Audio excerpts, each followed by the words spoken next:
Well, we've got our first chunk of correspondence coming. We've got Rama joining us from Srinagar, which has seen record voting. We've got Amit Mukherjee joining us from Madhya Pradesh, where elections get over. Akshay Dongre joining us from the southern part of India, the state of Telangana, which went to polls today. Let me first come to you, Rama. Record numbers, 36% voting in Srinagar. Numbers that we've not seen for a very, very long time. Half the people watching television today wouldn't know the last time we've seen these kind of numbers coming from Srinagar on voting day.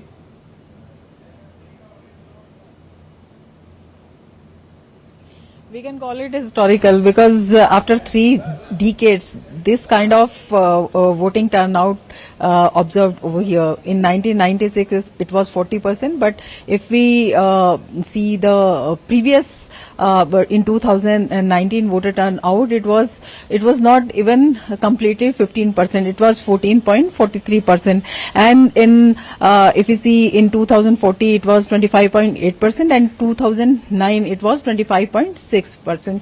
So the way people came in large number, and it is completely incident free. So that's why we are calling it historical, and it is the higher percentage received from those pockets which were considered earlier terrorism affected, separatism affected, and very sensitive. So in that way, it is a very successful voting turnout, and it is giving various messages that people want peace here, people want development over here, and it is the end of boycott politics, it is the end of terror politics. Okay, let's quickly shift to Madhya Pradesh. We've got Amit Mukherjee joining us. Amit, give us a sense of phase 4. How did the entire day pan out, and what are the numbers looking like as Madhya Pradesh, the election in Madhya Pradesh gets over today? Well, Anil, the figures have been incredible. In fact, much on the expected lines. The only thing that was lacking before the third phase was, the low voter turnout, for which the Election Commission had put in adequate amount of effort. They had introduced incentive schemes and all to get voters out to the polling stations to exercise the franchise.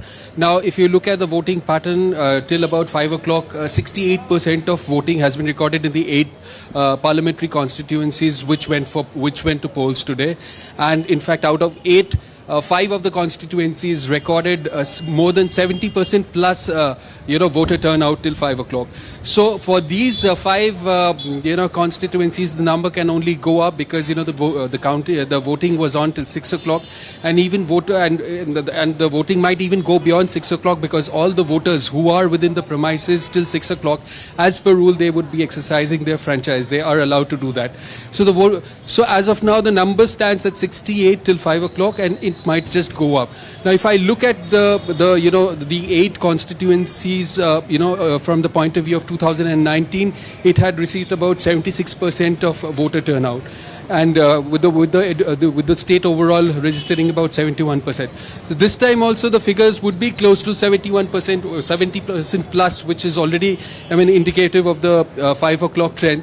The only downer has probably been Indore, where there was no Congress candidate, and there was some sort of a lackadaisical in the absence of any direct fight in this particular constituency where I'm standing right now. In fact, earlier in the day I was in Ujjain, and in the evening I moved to Indore, because till about 3:30 or 4 it was still lackadaisical, but again towards the evening the voter turnout was picking up. But the very interesting thing is that in the absence of a Congress candidate, those vote, about 70% vote might just get into the Nota segment.